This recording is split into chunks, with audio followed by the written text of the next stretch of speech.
After my last video on Silent Dark, I was really hungry and fiending to play another game. So I went on YouTube and searched up fourth wall breaking horror games. I even went on Twitter. Didn't find anything, and I didn't even find anything on Reddit, surprisingly. So then I looked up my favorite genre of games besides fourth wall breaking video games, bait and switch games. Those are my favorite on the top notch games you can play, in my opinion, in horror. And most of them already played like stereotypical Avi, Jim's computer.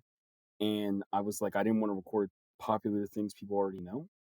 And I played another one called Fluttershy's House, and I recorded it, but I did not want to upload that game. So I found a pretty good one that's honestly pretty old, 3 years old, came out in 2022, and it's called Submarine Simulator. Submarine Simulator is like a FNAF fan game and Iron Lung fan game in like one. They're both like it's like a combination of the two, and it does it really well. It's more FNAF esque though, with like a submarine vibe, obviously, but it uses elements from Iron Lung, and I like that a lot. Even though I don't know much about Iron Lung, I'll be honest, but I just know from what I've seen, it obviously did take inspiration from that, but I want to get into the actual gameplay itself and the story, which is very interesting. The game starts off with some exposition telling us that scientists have finally created a submarine that's able to go into the depths of the marine trench because obviously you went in there without a well built submarine or yourself, you're getting crushed like a damn pancake. So they finally invent a submarine that's able to go down there, and they need a test subject, and that's where you come in. And the year is 1952. They also say that in the beginning, and it basically just it's pretty simple. It's just about a guy who volunteers to be in the submarine to go down into the marina trench to do some lab work and uncover secrets of unexplored human territory at the time. After the exposition is over and it's done telling you the story, day one starts, and there's only a couple of tasks you need to do until you finish the night. There's no time limit per se. It's really just monitored by the power meter, and when that runs out, obviously you know what happens. So you have to scan the area, take samples of bacteria, and record audio of the ocean.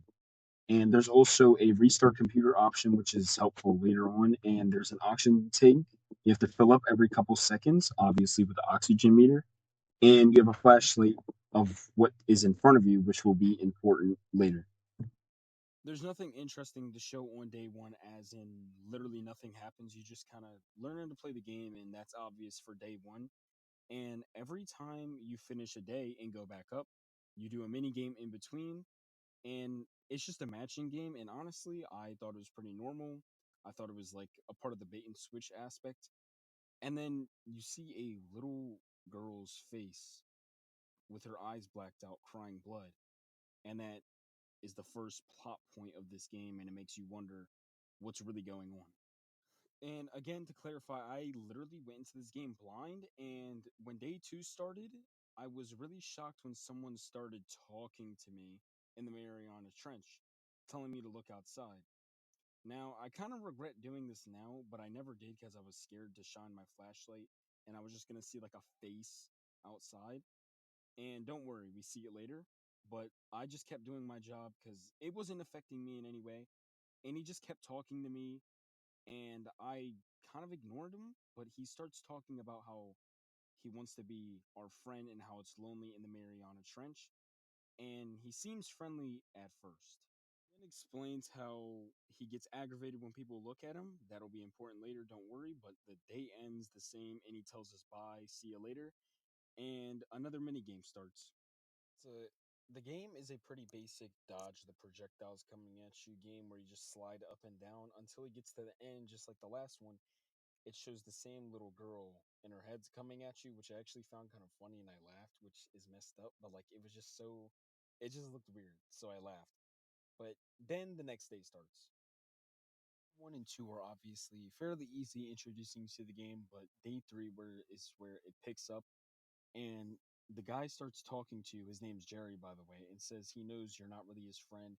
He can tell your soul is unclean, and then he states that he's a demon. He can tell these things, which is a pretty big drop that he's a demon, but I didn't really believe that. I think he was just trying to scare you, but that's just my personal thinking. And then he actually attacks you in a quick time event where you have to open up your note, kind of like FNAF 2, where you have to put the mask on whenever a animatronic sees you. And it's pretty interesting. And I actually decided to flash the light on him, and you can see him coming down to like come and attack you, which is pretty cool. This next mini game is nothing like the other ones, as you start off in a what seems to be a hospital, and you get an actual character name drop. His name's Brian. As you're talking to the doctor, he refuses you entry from in the room, which instantly assumed was the little girl's things that have been appearing in the mini games, her head, which I instantly assumed was this guy's daughter. She was dying in some sort of way, but they refused him entry, and it's pretty short. Unlike the other colorful mini games, this one's more serious, and it ends pretty quickly, and then you go on to day four. Day four starts off pretty normal. Nothing happens. The demon doesn't talk. I'll just refer to him as Jerry. Jerry doesn't talk at all, and you just play the game normally. Obviously, it gets harder as the days progress. But a new threat has appeared where, like before, he mentioned he doesn't like people looking at him. Well, whenever you look to each other's side, if you look at him for too long, you get jump scared, have to restart the night. My dumbass didn't realize that, and I died. And another cool feature about this game is I don't know how it does this, but it tracks you in real time. I recorded this gameplay 2 days ago, so it says July 14th. I'm not sure. I don't remember the time, but like around 3. It was an hour behind, but it had the day exactly right, and it was an hour behind, which I just find really cool. Nothing really happens day four. It's just another normal day. After I beat it, you get hopped into another mini game sequence. And at this point, none of them are mini games. They're really just more world building and lore. And now you're in some sort. I'm assuming his house, and you look around, you see family photos, and if you look to your left, you see a picture of his daughter, which literally looks exactly like the same images from the mini games of the girl who was supposedly dead and who was in the hospital. So you can assume, obviously, it's his daughter. And then once you look at the TV, you see Jerry, so must be him haunting his dreams or his house life. This scene kind of reminded me of FNAF 6, the one ending where the unofficial ending where what's its name entered your house when you were watching TV. If you guys know what I'm talking about. Day five is was the hardest for me personally because then it added a new challenge. Well, no, it was not the hardest, but it was the hardest so far, obviously, and it added a new challenge where you have to a quick time event where you have to spam F, and it kind of slows down what you're doing and distracts you because you have to spam or else it'll kill you. And I thought it meant just press it once. I didn't think it meant spam it, so I died here. But it's fine because then after that, I locked in, beat night five, and we're probably just gonna go straight to the mini games because the days are all the same. They don't really get any different. This mini game is also the shortest one out of like all of them compared to all the other ones. You mainly just walk down the hallway and you're actually allowed in this time, and you can unfortunately look through a window. You don't see anything, but you can. It's safe to assume that is your daughter, and everybody's gathered around, knowing she will most likely pass soon. Day six is literally the same as the past 4 nights that I've done, and I beat it first try surprisingly because I was pretty locked in. And the mini game for this one is pretty simple but quite sad. As you go up to your daughter, which is presumably dead, and you don't exchange any words. You just look at her body and you kind of sit there, and then night seven, the hardest night, takes place. And this took me around 2 tries to beat, or 3. It was you have to. There is a lot of focus that you have to put into night seven, and I'll probably show the clips sped up in the background. But it genuinely takes a lot of skill and focus. Like I didn't expect a fan game to be like actually have me like this locked in, and I'm not complaining though. It's very good gameplay. And it reminds me a lot of FNAF, and I love FNAF. And this is like perfect. It was really good. The gameplay is amazing. I'm gonna let my reaction of beating Night 7 play out, and we're gonna talk about stuff I didn't cover in this like whole video because I wanted to save it for the end. But here you go.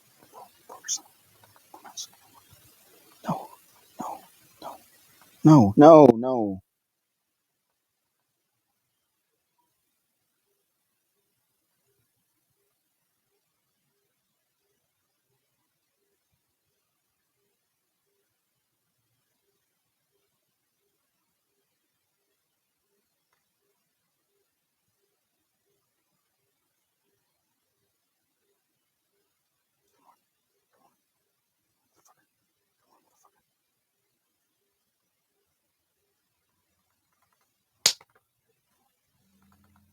Let's go. Let's go. Oh my god. Let's go.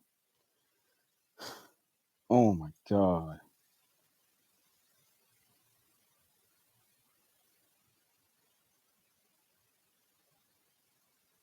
What?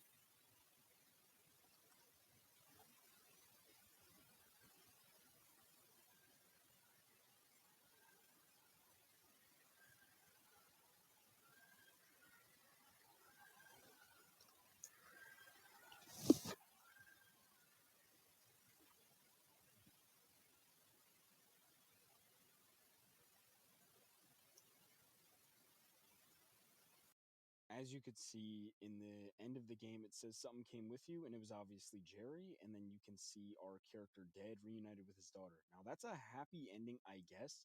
But my main problem with this ending is that it's just ass and unsatisfying. And I wanted to hold this off to the end because I really just don't like this ending. It's kind of a basic, oh, the demon escaped with you and you're dead now. It wasn't, it just doesn't make sense. I felt like we would leave and get a better ending, I guess, like facing our demons and now we're content with our daughter dying or something. I don't know. I I just think this wasn't the best way to go for the ending because it's I tried to end the video too quickly and my dumbass forgot a couple things. So please wait and listen.